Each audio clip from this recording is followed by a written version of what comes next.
Smith. Are you the group that I spoke with last week with orientation? Yes. So you heard a little bit of my perspective there. Your education, of course, is what you make of it. It's really up to you at this point to make this education everything that it can be for yourselves. You'll be held to standards, and I would venture to say those are pretty high standards, both in the classroom and clinically, but also professionally. We talk in nursing a lot about professional comportment.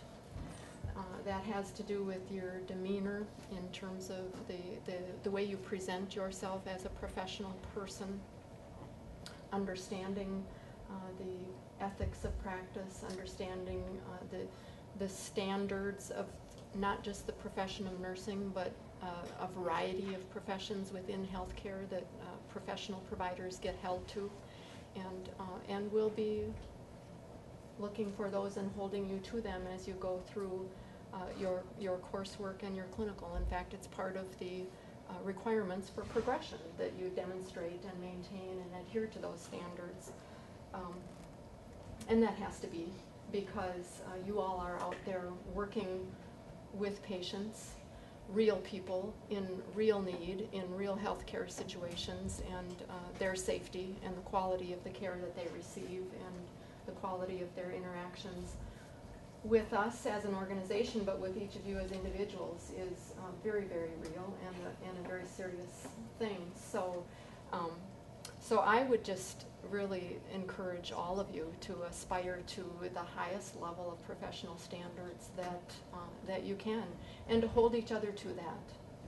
Hold each other to that. That's called peer review. That's one of the defining characteristics of a profession, is that we not only hold ourselves responsible for professional standards, but we hold each other responsible for those professional standards as well.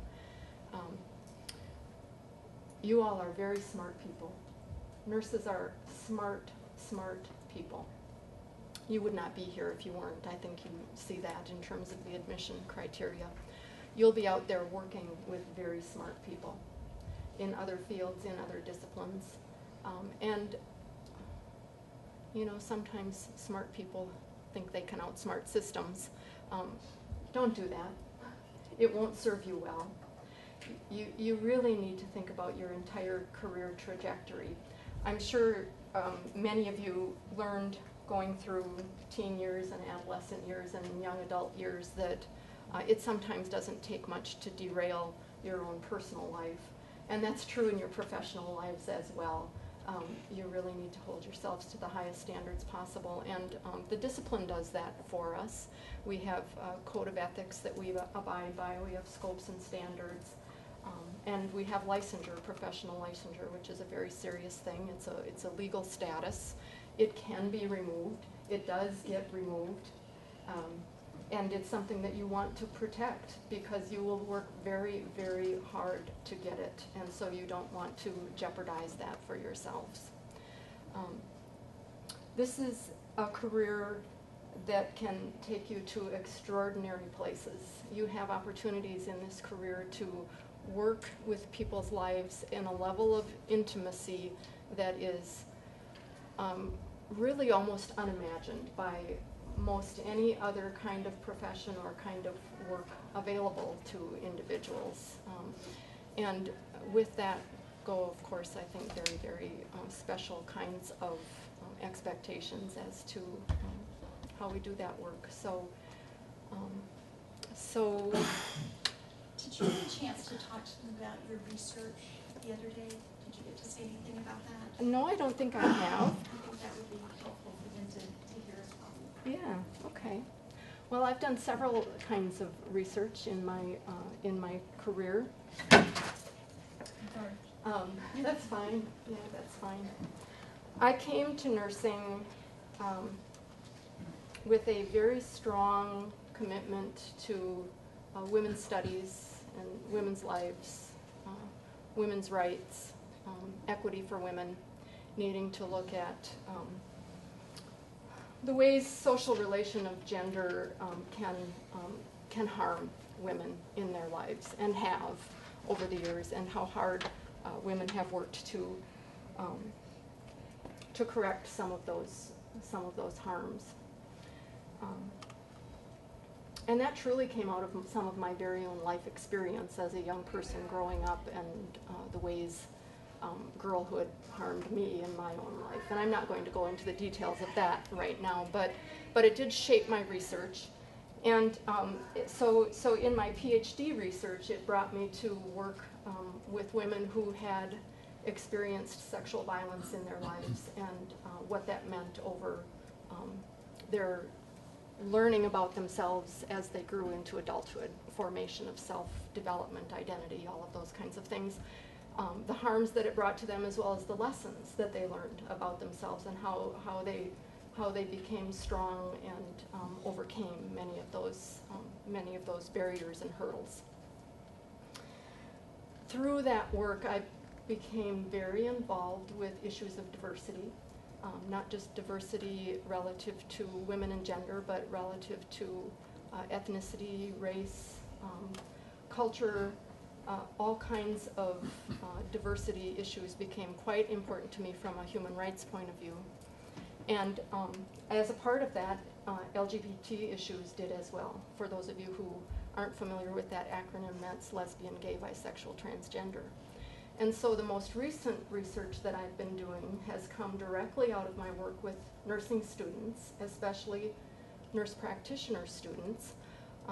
My teaching in my previous portion of my career, a lot of my teaching was with nurse practitioner students in their advanced physical exam and assessment skills.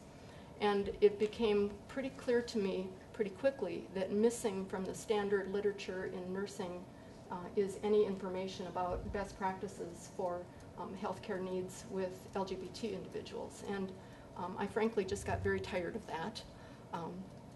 And so I took this on as an area of research. And so my most recent area of research has been LGBT healthcare needs and concerns. And I'm hoping that I can advance that far enough to start infusing into the standard curriculum of nursing programs best practices for working with LGBT populations. And we're starting to make some headway, so I'm hoping to advance that, and I'll be continuing that work while I'm here at ETSU. Another part of my research is with faculty, and looking at what kinds of mentoring needs faculty have as they launch their careers as faculty members. So that's a part of that work as well. And also looking at clinical decision making and how to really advance clinical decision making to get to the point of expert judgment, sophisticated judgment for nurses in practice.